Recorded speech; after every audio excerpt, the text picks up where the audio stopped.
Constitution debate जो है वो उस पर हमारा प्रयास ये रहेगा कि आकलन होना चाहिए कि जो सपने संविधान निर्माता डॉक्टर बाबा साहब अम्बेडकर उनके सहयोगियों को रहते संविधान को लेकर जो बलिदान दिया है देश के क्रांतिकारियों ने देश को लेकर, क्या हम उनको पूरा कर पाए हैं या हम उस तरफ आगे बढ़ रहे हैं। और मैं समझता हूं जब ये एक डिबेट होगी तो बहुत कुछ जो है, क्योंकि देश के कोने कोने से सांसद यहाँ चुन के आए हैं, तो मैं समझता हूं कि बहुत कुछ देश के सामने आएगा पार्लियामेंट के जरिए जिसको जो है शायद लोग ना जान पाए। मेरा तो बहुत अच्छा जो है, क्योंकि मैं एक वकील भी हूं और कॉन्स्टिट्यूशन पे मेरा जो है एक अच्छा जो है हमेशा जो है ये रहा है कि कॉन्स्टिट्यूशन पे चर्चा जरूरी है और कॉन्स्टिट्यूशन के मूल्यों को जो है समझना जरूरी है। देश के एक बहुत बड़ा तबका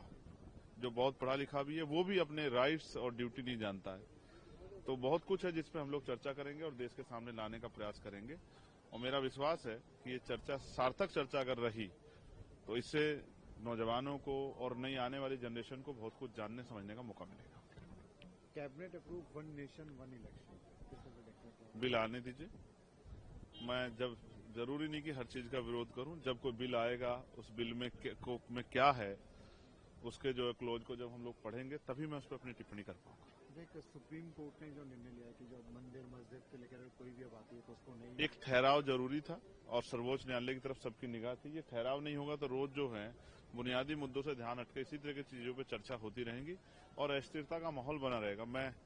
सर्वोच्च न्यायालय की प्रशंसा करता हूं कि जो जहां उम्मीदें खत्म होती है सर्वोच्च न्यायालय अक्सर जो है उन उम्मीदों को दोबारा जिंदा रखने का प्रयास करता है। इसलिए सर्वोच्च न्यायालय का धन्यवाद। और भविष्य में भी जो है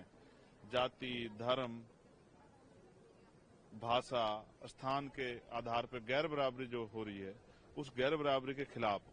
बराबरी का जो है संदेश माननीय सर्वोच्च न्यायालय से आता रहे और इस तरह के जो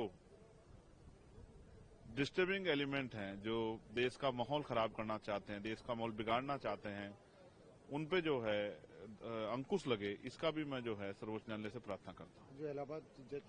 ने बोला था उसके बाद इम्पीचमेंट नोटिस किया है अपोजिशन जरूरी है और मैंने उस पर सिग्नेचर भी किया और मैं आपको फिर ये स्पष्ट करता हूं, अगर ऐसे जज जैसा मैंने पहले भी कहा अगर वो प्रमोट हो गया है सुप्रीम कोर्ट आ गए तो कोई ऐसा फैसला ना दे दे जिसका नुकसान जो है देश को एक बड़ी क्षति के रूप में उठाना पड़े। तो इसलिए मैं स्पष्ट करता हूं कि ऐसे जज और उनके सारे फैसले जो पिछले फैसले हैं उनका भी निरीक्षण होना चाहिए और भविष्य में उनकी सेवा पे जो है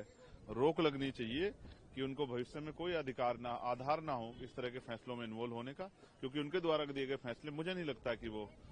न्यायिक होंगे या वो निष्पक्ष होंगे।